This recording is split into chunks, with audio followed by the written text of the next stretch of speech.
Biyaheng Berong goes to Misamis Occidental!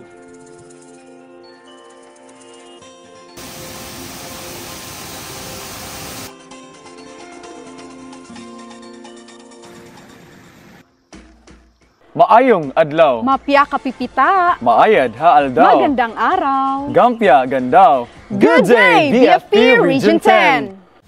Join us as we discover the beauty of Don Victoriano Misamis Occidental. Let's go!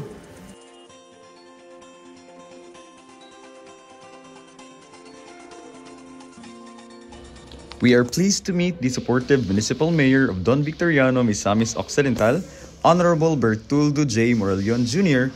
Believe po ko, believe nga, abin ako nga ang tourist is police, PNP, maulay naa, no? Pero nga to ang taga-fire na agad po nag-support. Sa Public Information Unit, hatag yun ang mga public dissemination, public awareness sa mga fire safety.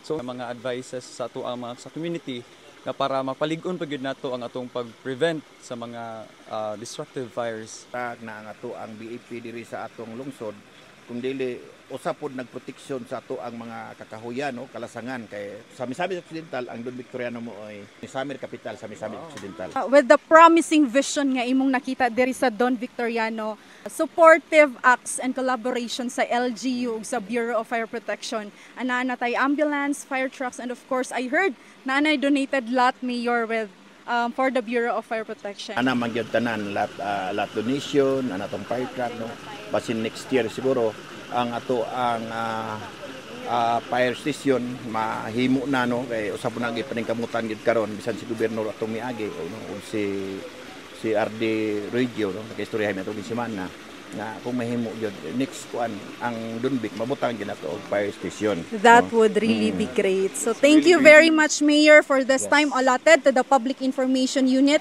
of BFP Region 10. First stop, Bidwaan Falls, the amazing curtain falls with alluring beauty of Approaching to nature. the waterfalls, you can really see the cascading beauty of it and the alluring beauty of the waterfalls. Very pristine, natural. Dili pwede ma'am nga butangan namo diri og mga building kay para ma-preserve yun ang kaanindot sa ato ang kinaiyahan diri sa ato. Ilain nga natabang sa ato ang Bidwaan Falls sa atong community.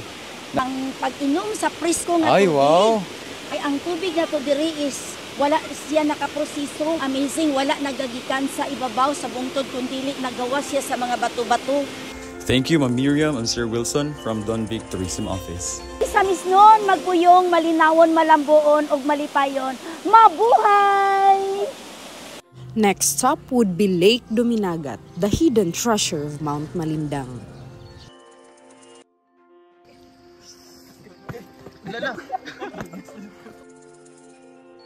So here we are, embracing unfiltered and unexpected moments on our way up to the pristine beauty of the lake. Mabuhay!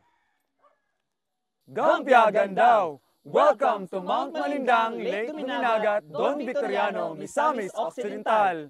Donning the traditional attire of the Sobanan that carries rich history, vibrant culture, and pride throughout the time. Lake Duminagat is inhabited by the Sobanan indigenous group. Sobanan people are rumored to have extraordinary healing power through their rituals. Ugdugang pa, nakahinabi namo ang barangay captain telling us that the area is a dwelling place of the souls of their ancestors. There are also some tales that the lake is guarded by a fairy that cleans up falling leaves from the surrounding trees and mountaintops. Thank you, BFP Region 10, for the opportunity to share this beauty and ensuring a fire-safe destination to everyone.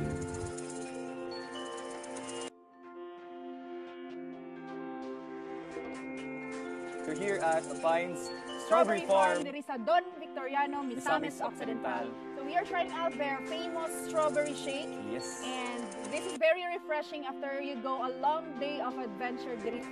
Hangtod sa sunod, padayon ta sa pag-explore o pag-experience sa splendid beauty sa atong kinaiyahan. Ug atong siguroon ang fire safe misok og Fire Safe Region 10. kay suggest the best, the best.